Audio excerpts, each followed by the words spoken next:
Do të fillojmë pra me nim Zotit një temë të re, quhet sipas termit kuranor, emërtimit kuranor, quhet Sunnetullah. Fjalë për fjalë e përkthejmë tradita e Allahut. Tradita e Allahut ose në lidhje me temën konkretisht që kemi ne, sjellja e Allahut me robërit e vet në varësi të bindjes dhe mos bindjes tyne. Pra, ose që të jetë më e qartë, lidhja shkak pasojë. Kjo pa fije në dyshimit hyn ke kanunet gjithëpërfshirëse të pandryshueshme, të patjetërsueshme të Allahut. Një këndvështrim kanuni hyjnor, pra rregulli hyjnor, ligji hyjnor, pra në këndvështrimin e botës materiale ka të bëjë me atë që ne themi shkencat eksakte, që janë fizika, matematika, kimia, mund të biologjia. Këto ligje Allahu përmendit vet, edhe pse Kurani është libër fetar, është libër shpirtnor, moral, Allahu përmendit vet besimtarëve muslimanë dhe të gjithë atyre që besojnë Muhamedit sot dhe Kuranin, i ka dhënë drejtim për çdo shkencë, përsëritme ose nganjëherë, për shembull, wa fi anfusikum afala tubsirun, dhe në veten tuaj nuk shikoni, pra i thot njerëzve, pra studioni anatominë, ndërtimin e trupit, fiziologjinë, funksionimin e organeve, deri ke psikologjia. Ose të shikoj njeriu ke ushqimi, pra të studioj ushqimin, flet për gjeologjinë, flet gjona, domethënë të veçanta, pak shkarazi, po ama i ka dhënë drejtim njeriu që studiojë edhe këtë anë të kreaturës Allahut. E ka nxit për studiu yjet, për studiu tokën dhe diturinë e detrave etj. Pra, po të lexojmë Kuranin, do shikojmë që për çdo lloj shkence, po për çdo lloj degë shkence, Allahu përmendit vet e fton njeriu, pra besimtarin e urdhnon që të hulumtojë dhe të studiojë. Dhe dihet që Allahu përmendit vet e ka përshtat njeriu si një krijesë pasqyrë, që do të thotë me fjalë tjera, një krijesë që ka mundësi të njohë, pra të morë informacion, të morë njohuri, informacion dhe ti përpunoj atë. Qëllimi kryesor i të Madhit Zot, kur jep urdhër për të futur menin punë dhe për të hedhur shikimin e thellë, jo dhe larg pamës dhe deri ke thellimi, ke hulumtimi i ligjeve të natyrës, qëllimi kryesor është që njeriu të njohë mbi të gjitha krijuesin e vet, përsosmërinë e krijuesit vet. I përmend Kur'an që Allahu ju ka dhënë shikimin, igjimin, mendjen. Me fjalë tjera, në kohën, domethënë me gjuhën e kohës, mund të themi ndryshe që mjetet, instrumentet që Allahu i ka dhënë njeriu për të hulumtuar natyrën, ligjet e natyrës, janë shikimi me kuptimin, shikimi i thellë, mund të themi llogaritja, janë mbikëqyrja ose vërejtimi, survejimi, janë analiza, statistikat dhe eksperimentet. Në këtë pikë, musliman, pra ke kanuni, ke ligji i përgjithshëm, gjithë përfshirës hyjnor për sa i përket botës lëndore, Allahu i ka dhënë drejtim njeriu për çdo lloj shkence, që të thellohet. Domethënë, për dobin më të madhe, për të njohur Zotin, absolut, domethënë cilësitë e Zotit dhe për dobinë e njeriu. Në këtë ke studimi i botës lëndore, ose siç quhen shkencat eksakte, musliman dhe jo musliman, besimtar dhe jo besimtarët janë njësoj. Një budist, një krishter, një ateist, një musliman, të gjithë studiojnë shkencat, bëjnë hulumtime, bëjnë eksperimente, i vënë zbatim teknik, teknologji. Janë njësoj musliman dhe jo musliman. Ndryshimi, lidhje me shkencat eksakte, i muslimanëve dhe jo muslimanëve, është që muslimanët janë urdhëruar prej Allahut që edhe në studimin e shkencave të kenë qëllimet nalta, qëllime që e kënaqin Allahun, dhe të jenë për dobinë e njerëzimit. Dhe dihet që çdo lloj veprimi i njeriu lidhet me 5 vendimet e shariatit. Farz, pra detyrë patjetërsueshme, pra ka raste që qëllimi pse studion një shkencë një musliman mund të jetë farz, ka momente që është i domosdoshëm. Mund të jetë thjesht e pëlqyeshme, mund të jetë mubah, smera se va pas gjinov, mund të jetë qëllim haram, mund të jetë qëllim makruh. Pra siç janë këto 5 vendime të shariatit, pra ndalese formës pra me haram, e pa pëlqyeshme, mubah, as e të nume, as e shpërblyme, e pëlqyeshme deri ke e detyrueshme. Këto pra varet nga qëllimi pse studio i muslimani shkencat, dhe ke këto 5 vendime të shariatit, gjykimet të shariatit, ka të bëjë edhe me mënyrën se si bëhen studimet, pra rrugët që ndjek. Për shembull, në Islam është haram ta gjymtosh kufamën, është haram.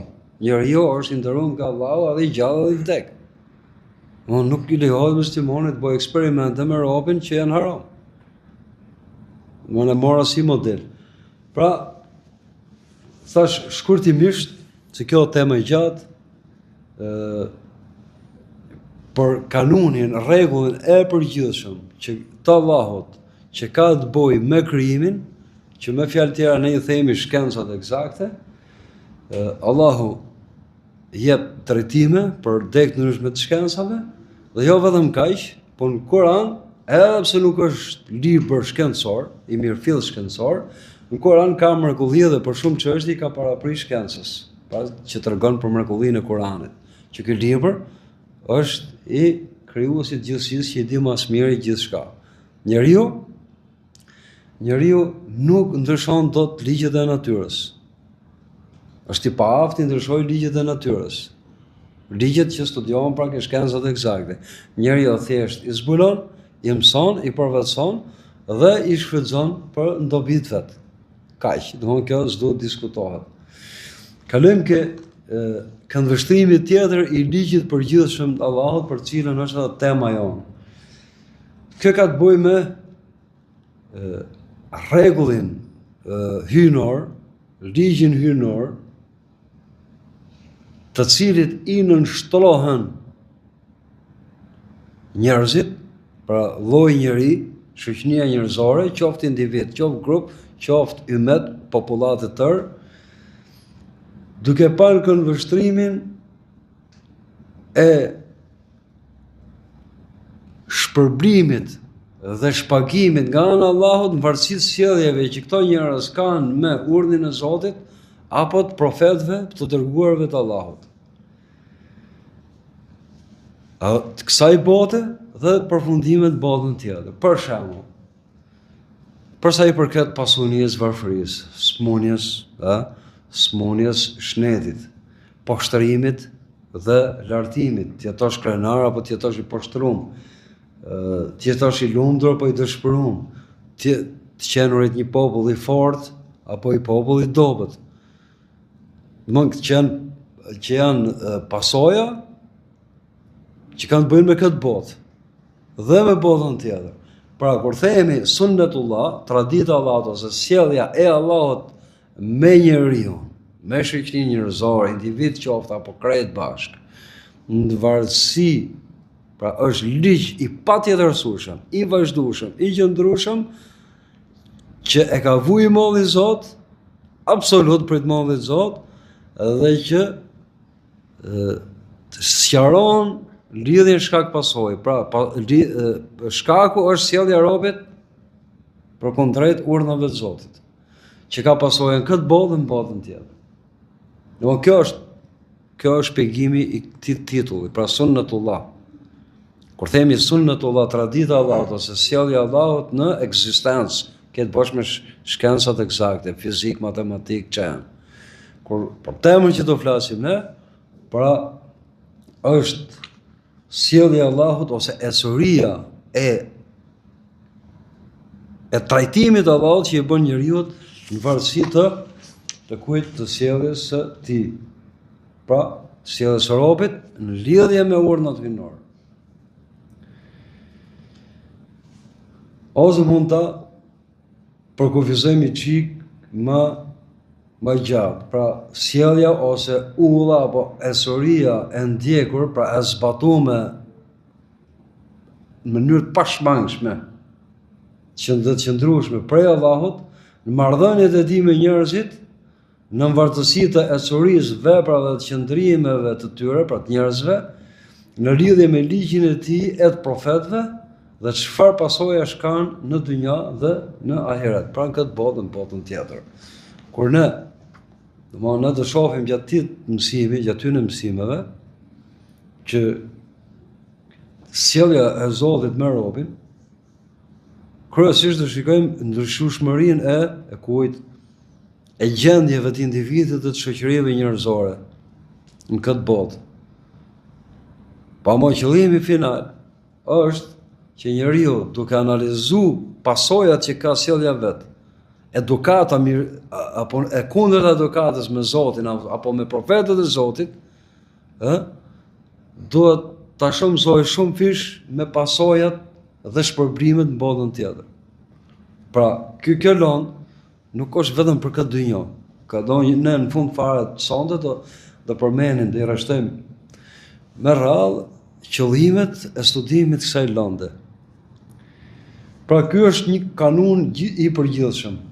Dhe jo kanun, domethënë, i qëndrueshëm, pra që është i vazhdueshëm. Është i patjetërsueshëm, dhe shpjegojmë një për një këto 3 fjalë, dhe gjithë përfshirës, e para punës, është kanun hyjnor i qëndrueshëm. Allahu thot në Kur'an: "Sunnatullahi fil ladhina khalu min qabl, wa lan tajida li sunnatillahi tabdila." Kur jep rezultatin pasojat e një populli të zhdukur ose të dënuar për të mëdha Zot, Allahu shpesh thot në Kur'an, jep konkluzion, jep rezultatin, përfundimin. Është tradit, pra sjellja tradicionale, pra e vazhdueshme e Allahut tek ato të cilët kalun para jush. Dhe nuk do gjesh kur për sjelljen, pra për rregullat e Allahut, zëvendësim, tjetërsim. E ka vu Allahu i rregull mbaroj. Nëse përgënjeshtruesit e profetëve dhe shpallëve hyjnore i ka ndëshkuar Allahu, nga populli i parë përgënjeshtrues deri në ditën e Kiametit, sa herë do vinë, do ndodhe një njëjta gjë. Do i poshtrojë Allahu dhe i ndëshkojë. Unë pa marrë si shembull përgjithshëm këtë. Dhe kjo gjë përmendet shpesh në Kur'an. Falan tajida li sunnatillahi tabdila wa lan tajida li sunnatillahi tahwila. Ti nuk do të gjesh, thot, tek tradita e Allahut, pra ky kanun, ky ligj i Allahut, as zëvendësim, as ndryshim. Pra është i vazhdueshëm. E ka vënë përsosmërisht Allahu rregullat e veta, në marrëdhënie që sqaron marrëdhëniet me robin dhe pasojat e sjelljes së robit, përfshime po ke këto ligje, nuk do të ketë zëvendësim, siç kanë qenë këto Ademi deri në ditën e Kiametit, kështu të jenë. Dhe as ndryshim, as deformim. Është i vazhdueshëm, po është dhe i patjetërsueshëm, i pashmangshëm, është i pashmangshëm. Për shembull, mund të jetë i ligj që është i përhershëm. Po mund thush që ndikon i prek ca njerëz dhe ca njerëz nuk i prek. Nëse kanë njëjtën sjellje, do t'i prekë të gjithë. Domethënë, cilësia tjetër e këtij ligji të Allahut është që është i pashmangshëm. Është i pashmangshëm. Për shembull, Allahu thot në Kur'an: "Qad khalat min qablikum sunanu fasiru fil ardi fanzuru kayfa kana aqibatul mukaththibin." Tashmë kanë kaluar para jush ecuri, ngjarjet popujve. Atëherë shëtitni në tokë dhe shikoni, pra shëtitni në tokë, që do të thonë në tokë. Shikoni pra popujt e zhdukur, qytetërimet e përmysme, qytetërimet e ndëshkume, dënume. Fanduru kayfa kana aqibatul mukaththibin, dhe shikoni si ka qenë përfundimi i kujt, i përgënjeshtruesve. Ato që kanë injoruar shpallët hynore, që kanë përgënjeshtruar ato si kanë pranuar edhe të profetëve. Hadha bayanun linnas wa huda wa maw'idatan lilmuttaqin. Kjo është sqarim për njerëzit, udhëzim, pra rezultati. Përse ky rezultat dhe gjithë rezultatet e tjera që i nënshtrohen ligjit përgjithshëm hynor, në rastin konkret, vjen profeti i Zotit, përgënjeshtrohet. Kjo është përgënjeshtrimi, pra sjellja e një populli. Baras sjell përfundimi, rezultati, ndëshkim. Se besoni, i ka thonë profetit, pejgamberi alayhis salatu wassalam, thuaj se besoni, esni nëpër tokë. Do të gjeni në vende të ndryshme të tokës, që të trime, të zhdukurat, të fundosura, të shkatarrume, të djegme, të përmysme, i ka gëlltit toka, i ka përmyt ujë.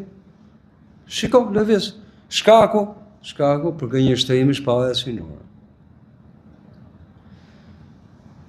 Dhe këto, nga që janë ligjet përhershme, të pashmangshme, edhe gjithë përfshirëse, atëherë këto shërbejnë për mësim.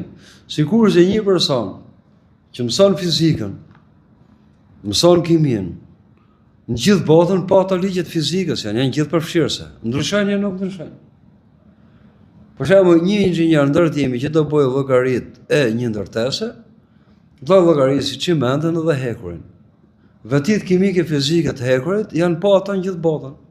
Nëse këto veti, pra ky rregull i natyrës do ndryshon dhe nga i shtet në shtet tjetër, ose nga i kon tjetër, asnjë nuk do bëhet dot ndërtim, nuk do bëhet dot llogari. Për nuk do kishte inxhinieri, s'do kishte. Ose për shembull mjekësia, organet e njerëzve në gjithë botën, që çdo lloj race punojnë njësoj.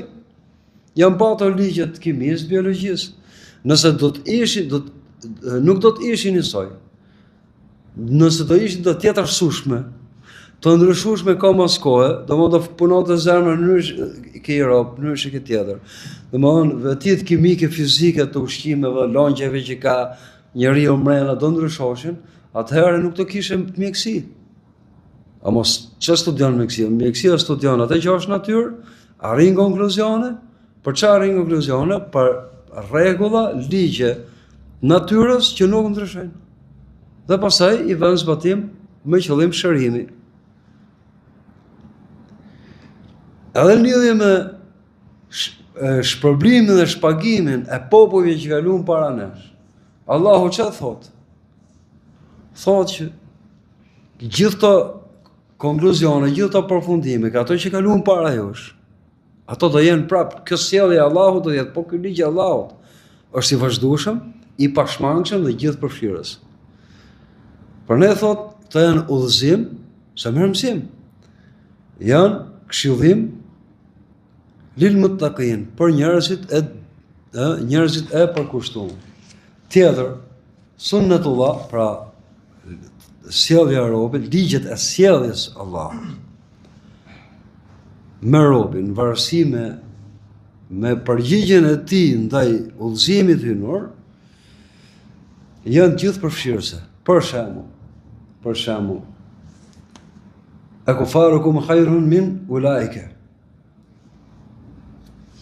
Nëse mohimi i Zotit, u kanë dënu nga i madhi Zot, në popujt e Nuhut, popujt e Ad, popullin e Adit, e popullin e Salihut, e popujt tjerë, dhe Kurejshin këtë profeti alayhis salatu wassalam donin t'i shmangeshin, ose mendonin që nuk i kishin përfundimin aty në që ishte, para jo, që i thot Allahu, që i thot Kurejshve, o Muhammed, thuj, mohusit tuj, janë më të mirë se ata tjerët, jo, mohusi o isaj. Dhe sjellja Allahut me mohusit është po isaj. Ky ligj është gjithë përfshirës. Që të qëllon gjithë përfshirës, e ka vu Allahu këtë ligj, këtë reagim ndaj sjelljes së robit, dhe nuk përjashtohet një individ nga një tjetër, për njërin që ta përfshirë dhe tjetrin jo, ose një popull, jo, dhe popullin tjetër, po, jo, i përfshin gjithë. E njëjta sjellje, e njëjta mosbindje ka të njëjtin dëshkim nga Allahu. E njëjta bindje ka të shpërblim nga Allahu. Dhe kështu me radhë. Për shembull, një debat në Medinë të krishterë, musliman, jehud, ne jemi më të mirët, ne jemi banor xhenetit, thënë jehudët, jo, për veç tjerëve, po kështu thënë krishterët, po kështu thënë muslimanët, zbret ajet Kurani, lejse bi emanikum, ala amani ahlil kitab, nuk është si mas hamendësisë dhe dëshirave t'juaja, as si mas hamendësisë dhe dëshirave të posejduesve të librit, domethënë, jehudëve të krishterëve. A që jep kanunin, ligjin e vetë. Një nga kanunet, që është i përgjithshëm. Men ya'mal suan yujza bi. Kush do punoj keq, ta shpaguat. Musliman qofsh, jehud i krishterë. Ligji i Allahut nuk ndryshon. Nuk mund me hatër asnjënin. Jo se unë jam musliman dhe ajo është çifut. Jo se si ta bësh do ta gjesh. Pra, kur flasim për sunnetullah, pra tradita e Allahut, në marrëdhënie me njerëzit, në shpagim dhe shpërblim, apo ndryshimin e gjendjeve shoqërore në këtë botë, dhe dënimin dhe shpërblimin në botën tjetër, është i vazhdueshëm, është i pashmangshëm dhe gjithëpërfshirës. Besoj që janë qarta këto tre gjëra. Tjetër, rruga për të njohur këto ligje është pa fjalë në dyshimit, Kurani dhe tradita profetike, trashëgimia që ne ka nga profeti alayhi salatu wassalam. Gjithë, po të shikojmë, tematika më e përmendur në Kur'an janë historitë. Ka shumë histori që përsëritën disa herë në Kur'an. Po të shoh numrin e ajeteve, vënë më të madhe janë historitë. Janë thjesht histori, jo, janë histori që po ti përshtasim me gjuhën tonë sot, janë formula që tregojnë këto ligjet e Allahut. Pra traditën e sjelljes Allahut me robin, simas sjelljes së robit.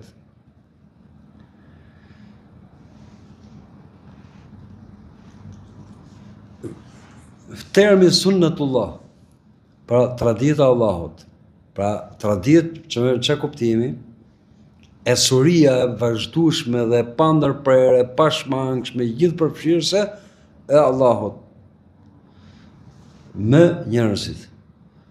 Vjen me forma tjera, po vjen edhe me shprehje tjera. Vjen me fjalën sebeb, shkak. Pra shkak pasojë, ose kusht dhe kushzume. Pra që të hysh në xhenet është për kusht i imani, besimi në Zotin një. E qartë që Allahu t'japi sukses për shembull për çështjet e kësaj bote, do të jesh korrekt në punë, do të jesh i ndershëm në punë, do të punosh me pastërti, do të jesh i besës. Edhe pse je qafir, edhe pse di popull të jetë qafir, po Allahu ja jep. Për botën tjetër, ai që i ve vunën është imani, besimi. I do të dyja, po edhe kështu edhe ashtu. Në të këto do i sqaroj me detaje. Po e thash, sa për shembull, me ajet Kurani, tilkal qura ahlaknahum lima zalamu. Të tillët vendbanime i shkatruam ato për shkak se ato bën padrejtësi. Pse i shkatroi Allahu, bën padrejtësi. Gjithë popujt e zhdukur, kanë bashku dy lloj padrejtësish. Më po trinti, më po Dorrahu, më që janë përmit të Apollonia, këtu kene populli Atit e populli Lutit e që ka bota popull zhduk, më po ky që është në Itali, po që u dënuan me vulkan, gjithë, kur puqin dy lloj padrejtësish, padrejtësi me Allahun që i bëjnë shok atij të mohojnë atë, dhe padrejtësi robin dhe robit, kur bashkohen këto të dyja, i ka fshi Allahu, i ka rrafshu me dënime të ndryshme, ose i ka zhyt në tokë. Inna Allah la yughayyiru ma biqawmin hatta yughayyiru ma bi anfusihim. Allah nuk e ndryshon gjendjen e një populli. Pra nga e keqe për mirë. Tema ditës, derisa ato ndryshojnë atë që është në veten e tyre.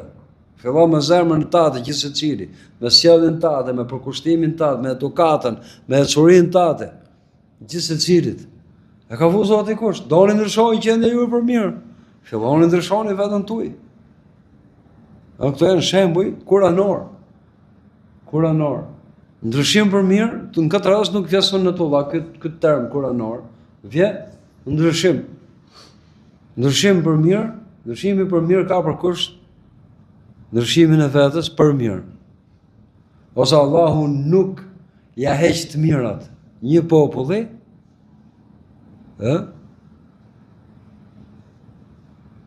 përderisa ata janë, deri kur ata të bëjnë pandërsia të jenë mosmirnjohës, të jenë bukshkal.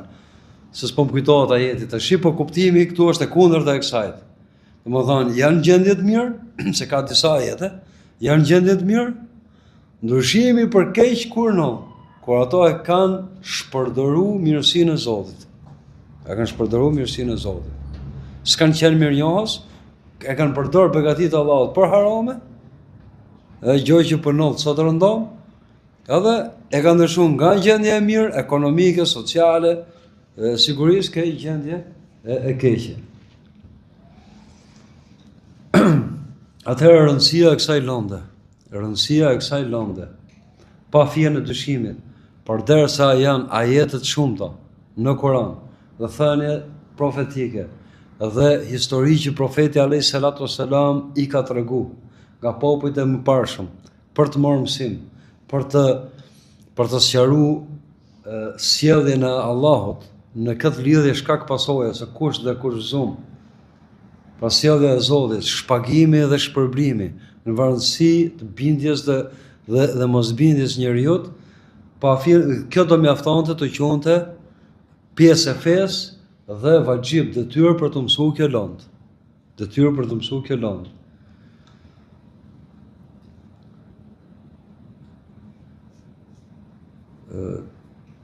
Shumë historinë Kur'an mbyllen me konkluzione, ose mbyllen me atë, për shembull, wa nazzalna alayka al-kitab tibyanan li kulli shay wa hudan wa rahmatan wa bushra lil muslimin. Dhe ne të zbritëm ty librin, sqarim për çdo gjë, Kjo do pak shpjegim kjo fjalë. Sqarim për çdo gjë që ka të bëjë njeriu, jo. Se këtu i bën me kimin, fizikën, matematikën, gjeometrinë, biologjin, gjithë ajo. Sqarim për çdo gjë që nevojitet njeriu të jetë i udhëzuar rrugt të Allahut. Mbaroj. Udhëzim dhe mëshirë dhe siharik për muslimanët.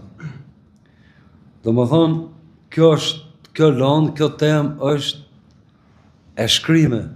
Në fenë tonë është pjesë e fesë, dhe po që pjesë e fesë, patjetër që duhet studiu. Atëherë, shkurtimisht, qëllimi pse studiohet kjo lëndë. E para punës, kjo lëndë i bën të qarta muslimanit kuptime të thella të shariatit islam. Pra e aftëson njeriu që të thellohet dhe të kuptoj shariatin, legjislacionin islam. Tjetër, e bën atë më larg pamës dhe më syçel për t'i pa gjonat ashtu siç duhet. Tjetër dobi që ka kjo, dhe hyn ke qëllimin, domthonë çdo gjë dobishme, do të jetë qëllimi i muslimanit. Kjo lëndë, mësimi i kësaj lënde është thirrje që çdo musliman të bëjë analizën e thellë vetes, të analizojë cilësitë e veta, gjendjen e momentit që është, analizën e shoqënisë ku është, në mënyrë që kur gjen cilësi tek popujt e dënuar nga i madhi Zot, duhet të reagoj me njëherë për t'ju largu, dhe duhet të punoj për aq sa ka mundësi që të pastroj veten dhe të tjerët. Pra duke ndalu njerëzit nga e keqja me ndihmën të Allahut. Dhe kjo lëndë i shërben muslimanit që ta di me bindje të thellë se gjithë nëse është një gjendje të keqe, siç janë muslimanët sot, gjendje pikëllueshme, që s'ka qenë kur kaq e pikëllueshme ke musliman, kaq e gjatë dhe kaq gjithë përfshirëse për sa i përket ummetit islam të rësi dhe edhe botës bashkë. Duke krahasu me popujt që përmend në Kur'an, apo nga profeti alayhis salatu wassalam, duke pa goditjet dhe pasojat që kishin ato, dhe i krahason me gjendjen e tonë sot, dhe nëse të gjen të njëjtat cilësi, të njëjtat vese, të njëjtat shkarje, pa fije në dyshimit që kjo ja mundson edhe më tepër muslimanit me bë korrigjime, sepse mjeku i mirë shef, gjëja e parë që shef, kur analizon smundjen, shef simptomat ose shenjat, që shenje ka ropi, ka temperaturë, ka zberdhje, ka skuqje, ka plagë, ka këtë, ka atë. Domethënë, dukuritë që ndodhin sot janë tregues për gjendjen e brendshme, po të kuptimin që kanë muslimanët. Për verset e atyne, ai sa tjenë. I krahason me popujt që përmend në Kur'an, pra me shembujt e mëparshëm. Po ashtu, nëpërmjet kësaj lande, duhet me mësu gjithashtu me kulmin e bindjes, që shpëtimi nga gjendja e keqe nuk vjen vetëm masi ti njohësh kanunin e Allahut, ligjin e Allahut, pa reagimin e Allahut për të ardhur gjendje, për përmirësimin e gjendjes. Po nuk e njofte se kushtesh ka vuj modhi Zot. Atëherë si do përmirësosh veten? Si do përmirësosh veten?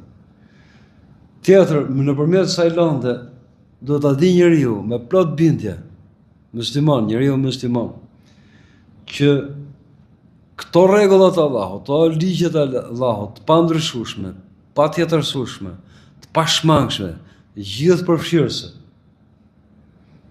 këto nuk i ndryshon dot ropi. Dhe nëse do rrugëzgjidhje për problemet që ka, do të gjejë rrugëzgjidhjen vetëm nëpërmjet ligjeve dhe rregullave që ka vuj modhi Zot. Sikurse një fizikant nuk mund shpiki ligje tjetër të fizikës. Ato i ka zbulu natyrë dhe i shfrytëzon për teknologji, për dobi të trupit. Po ashtu kimia, po ashtu fizika, matematika, njerëzit nuk i kanë saju ligjet, njerëzit thjesht e kanë zbulu ligjet. Në ligjet që kanë bëjnë me esurinë e njeriu si individ dhe si shoqëri, neve në mëso Kur'anin, në mëso profeti alayhis salatu wassalam.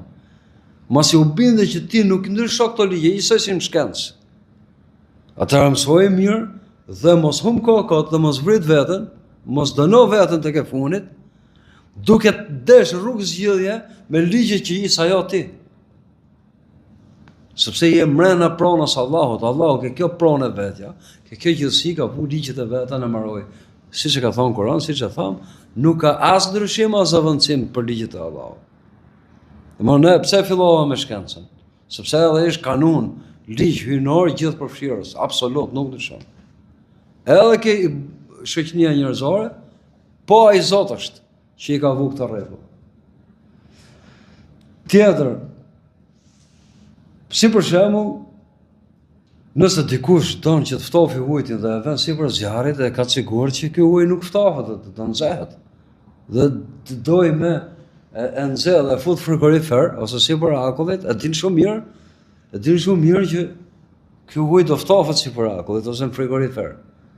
Domethënë, këtë kanë qartë gjithë njerëzit. Kur vjen puna me gjithë zgjidhje për problemet shoqërore, problemet e njeriu, përmirësimi i gjendjes së shoqërisë ose një individi, njerëzit ka fatkeqësi e njerëzve dhe janë viktima miliona muslimanë. Për ignorancës ose për dobësisë, besimit ose të moralit, domethënë duan me gjithë zgjidhje, me rregulla, me parime, me lidhje të stisura shkak pasojë ose kush dhe kurszum. Kushtin dhe të kurszumën i ka caktuar Zoti së ndryshon dot. Tjetër, këto ligje nuk janë që përmend Zoti shpesh në Kur'an, këto rregulla, kjo traditë pa tjetërsueshme dhe pa zëvendësueshme Allahut. Ji nuk i shmanget dhe nuk i shket askush. Këto nuk janë për të mësuar për kulturë dhe të rinë ke koka apo të rike libri. Këto janë që t'i kalojnë zemrën dhe t'jetë motor lëvizës për besimtarin, vetë lëvizje, ndryshoj gjendja e tij shpirtërore mendore dhe të luftojë dhe të përpiqet për ndryshim, ose për ndryshim nuk kanë dobi pse studiohet. Kurani nuk ka ardhur libër për të lexuar për kulturë ose thjesht për ça? Thjesht për të kaluar kohën. Këto janë mbrana Kuranit, mbrana fesë.